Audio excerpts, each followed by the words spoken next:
सोचिए, आप बिल्कुल नॉर्मल अपनी लाइफ जी रहे हैं, सब कुछ ठीक चल रहा है, लेकिन इसी वक्त यूनिवर्स में किसी कोने में एक ऐसी प्रोसेस शुरू हो जाए जो सिर्फ कुछ ही पलों में ना सिर्फ अर्थ, ना सिर्फ सोलर सिस्टम, बल्कि पूरे यूनिवर्स को हमेशा के लिए बदल दे। और सबसे हैरानी की बात, हमें इसका पता भी ना चले। ये कोई साइंस फिक्शन मूवी की स्टोरी नहीं है, बल्कि फिजिक्स की एक रियल हाइपोथेसिस है, जिसे कहते हैं फॉल्स वैक्यूम डिके। और कई भौतिक वैज्ञानिकों के हिसाब से ये यूनिवर्स के पॉसिबल एंडिंग में से एक हो सकती है। सबसे पहले समझते हैं फॉल्स वैक्यूम का मतलब क्या होता है। फिजिक्स के हिसाब से यूनिवर्स में हर चीज एनर्जी की एक स्टेट में होती है। नॉर्मली हर सिस्टम अपनी सबसे स्टेबल एनर्जी स्टेट में जाना चाहता है। अगर कोई बॉल पहाड़ की चोटी पर रखी हो तो वो स्टेबल नहीं होती, बस एक हल्का सा धक्का मिलते ही वो नीचे ढुलक जाती है। लेकिन अगर बॉल किसी छोटे से गड्ढे में अटक जाए तो वो कुछ देर के लिए स्टेबल लगेगी, पर असल में वो अभी भी अपनी सबसे स्टेबल पोजीशन पर नहीं है। इसी कंडीशन को फॉल्स वैक्यूम कहा जाता है और सबसे स्टेबल स्टेट को ट्रू वैक्यूम। अब सोचिए, क्या हो अगर हमारा पूरा यूनिवर्स भी फॉल्स वैक्यूम में हो, यानी जो यूनिवर्स हमें परफेक्टली स्टेबल दिख रहा है वो असल में टेम्पररी स्टेबल हो और कहीं भी कभी भी ये ट्रू वैक्यूम में ट्रांजिशन कर जाए।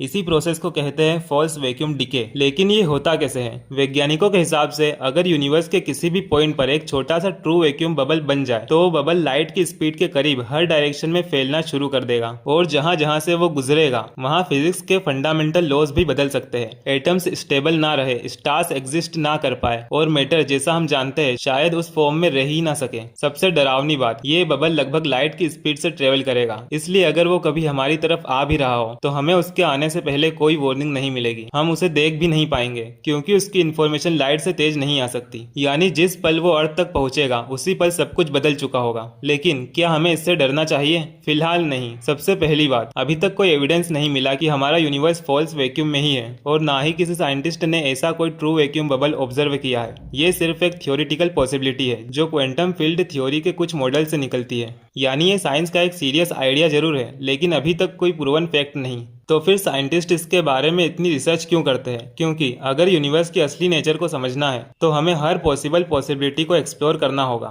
फॉल्स वैक्यूम डिके हमें सिर्फ यूनिवर्स के एंड के बारे में नहीं बताता, बल्कि ये भी बताता है कि हमारा यूनिवर्स असल में कितना स्टेबल है। हो सकता है पूरा यूनिवर्स अरबों सालों से एक टेम्पररी स्टेट में हो और हमें इसका जरा सा भी अंदाजा ना हो। और शायद इसी वजह से फॉल्स वैक्यूम डिके को मॉडर्न फिजिक्स की सबसे फैसिनेटिंग और सबसे मिस्टीरियस हाइपोथेसिस में से एक माना जाता है। अगर आपको हमारी ये वीडियो पसंद आई हो तो जाने से पहले एक लाइक और सब्सक्राइब जरूर करें। धन्यवाद।